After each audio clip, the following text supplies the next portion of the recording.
अस्सलाम वालेकुम। अब तक की अहम खबरों के साथ मैं हूँ ज़िशान यासीन और मैं हूँ सनिया मलिक। सबसे पहले अब तक हेडलाइंस।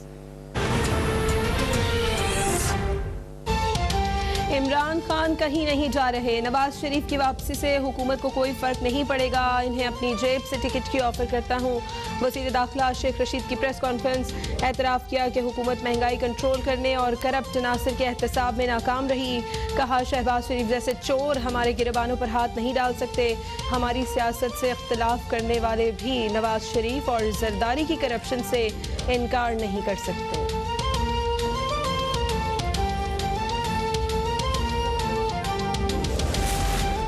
वज़ीर दाखिला शेख रशीद का तहरीक तालिबान पाकिस्तान से बिलवास्ता राबतों का एतराफ़। कहा अफ़गान तालिबान ने यकीन दिलाया है कि उनकी सरज़मीन हमारे खिलाफ इस्तेमाल नहीं होगी। तालिबान के लिए पूरी दुनिया से बातचीत कर रहे हैं। वज़ीर दाखिला ने खैबर पख्तूनख्वा के बल्दियाती इंतखाबात में जमीयत उलमा इस्लाम फ़े की कामयाबी की एक वजह अफ़गानिस्तान के हालात को भी करार दे दिया।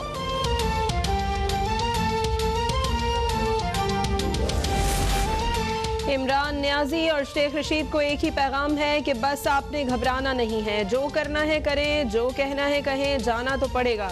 नालायकी, नाअहली और करप्शन का सुनामी लाने वालों की चीखें निकल रही हैं। सदर मुस्लिम लीग नून पंजाब राना सनाउल्लाह का बयान। कहा नवाज शरीफ की वापसी का खौफ इन्हें सोने नहीं दे रहा, वो अभी आए नहीं और हुकूमत की टल्ली बच चुकी है।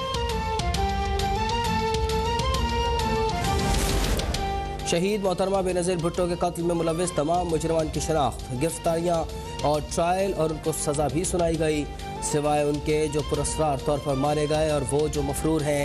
ये तासुर गलत है कि हम अपने दौरे हुकूमत में मोहतरमा शहीद कत्ल केस की तहकीकात में नाकाम रहे। साबिक वज़ीर दाखिला रहमान मलिक की गुफ्तगू। कहा तहरीक तालिबान ने हमें ज़ख्म दिए हैं, TTP के साथ मुज़ाकरात की मुखालफत करता हूँ।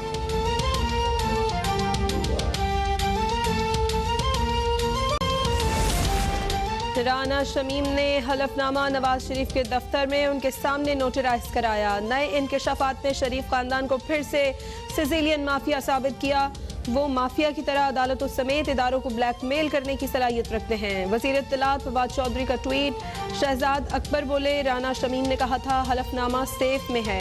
बड़ा सवाल ये है सहाफ़ी को काबिल एतराज़ हलफनामा किसने दिया? शरीफ खानदान ने अदलिया पर हमले की मनसूबाबंदी की।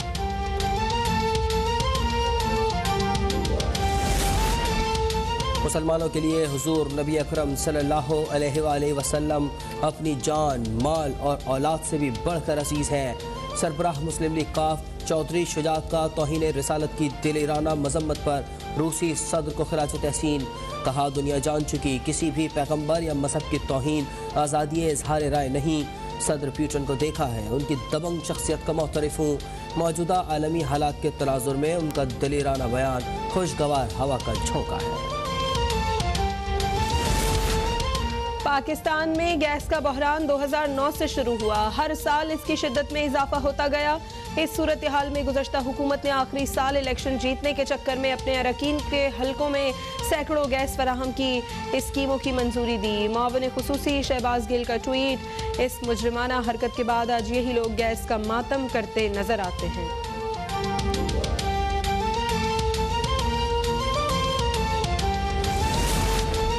पंजाब के मुख्तलिफ शहरों में मौसम सरमा की पहली बारिश। लाहौर, गुजरात, ओवरटेक सिंह, लोधरा और दुनियापुर में बारिश। शोरकोट, झंग और विहाड़ी में भी बादल बरस पड़े। सर्दी की शिद्दत में इजाफा। कोयटा समेत बलूचिस्तान के मुख्तलिफ शहरों में बारिश और वादी ज़ियारत में बर्फबारी।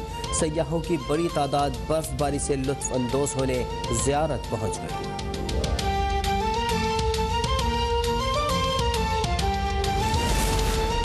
कराची में मौसम सरमा की पहली बारिश। मुख्तलिफ इलाकों में कहीं हल्की बारिश और कहीं बूंदाबांदी।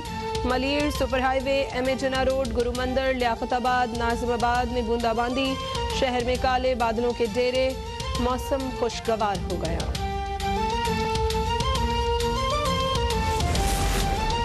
मुल्क भर में कोरोना से मज़ीद 2 अफराद जाँ बहक। 358 नए केसेज रिपोर्ट। मुल्क में कोरोना से अमवात 29,907 हो गई। गुज़िश्ता रोज़ 52,050 टेस्ट किए गए। मुस्बत केसेस की शरह 0.6% रही। मुल्क के मुख्तलिफ अस्पतालों में दाखिल कोरोना के 631 मरीजों की हालत तशवीशनाक करार।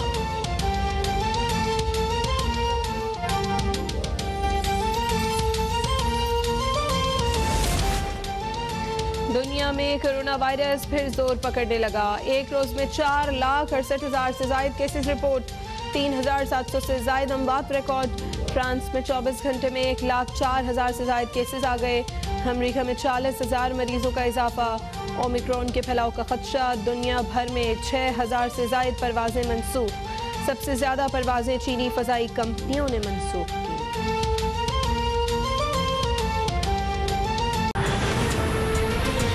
कराची के इलाके शेरशाह गुलबाई का जहां तेज रफ्तार बस उलट गई, इसके नतीजे में 4 अफराद शदीद जख्मी हो गए हैं। जी हाँ, हादसे के नतीजे में 4 अफराद शदीद जख्मी हो गए हैं, जिन्हें अस्पताल मुंतकिल कर दिया गया है। शहाब सलमान हमारे नुमाइंदे हमारे साथ मौजूद हैं, उनसे मजीद अपडेट्स लेंगे। शहाब, अपडेट कीजिएगा, ये हादसा किस तरह से पेश आया है? देखिए, ये गुलबाई से पराचा चौक की जानिब ये मिनी बस जा रही थी और रिवायती तौर पर इस मुसाफिर मिनी बस का ड्राइवर जो है वो गफलत, लापरवाही और तेज रफ्तारी का मुजाहरा कर रहा था और इसके कंट्रोल से जो है वो बाहर हुई है। बस उल्टी है और बस के उलटने से जो है वो 4 अफराद जख्मी हुए हैं। जख्मी होने वाले अफराद को सिविल अस्पताल मुंतकिल किया गया है और इस बस को रास्ते से हटाने के लिए ट्रैफिक पुलिस ने जो है वो रिकवरी व्हीकल मंगवाया है और रिकवरी व्हीकल ने जो है वो इस बस को अब हटा दिया है और ट्रैफिक की रवानी में जो खलल पड़ रहा था उसको खत्म कर दिया। शहाब सलमान हमें कराची से अपडेट कर रहे थे।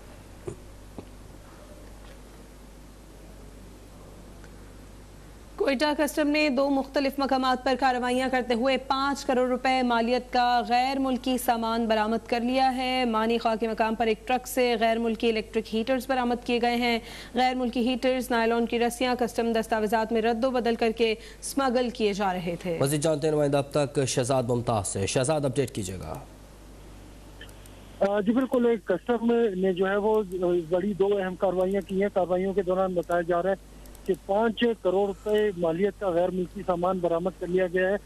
दो मुख्तलिफ कार्रवाइयाँ की गई हैं, जिनमें मानी ख्वा के मकाम पर कार्रवाइयाँ की गई, जिनमें ईरान से जो है वो लाए गए हीटर बरामद किए गए हैं। बताया जा रहा है कि इस्तेमाल करने के लिए कस्टम के दस्तावेजात में रद्दोबदल किया गया था, जिसके जरिए कोशिश की जा रही थी कि हीटर जो है वो अंदरूनी मुल्क इस्तेमाल किए जाए। तमाम कस्टम के हमले ने जो है वो हालात को भांपते हुए उनको अंदाजा हो गया था कि दस्तावेजात जो है वो टेम्पर्ड है, जिसके बारीक बीनी से मुआयना किया गया तो पता चला कि दस्तावेजात में कुछ और सामान लिखा गया, जबकि ट्रक में जो है वो कुछ और माल ले जाया जा रहा है। तो ट्रक और जो गैर मुल्की सामान था कब्जे में लेकर कार्रवाई शुरू कर दी गई है। जी, शहजाद मुमताज अपडेट कर रहे थे।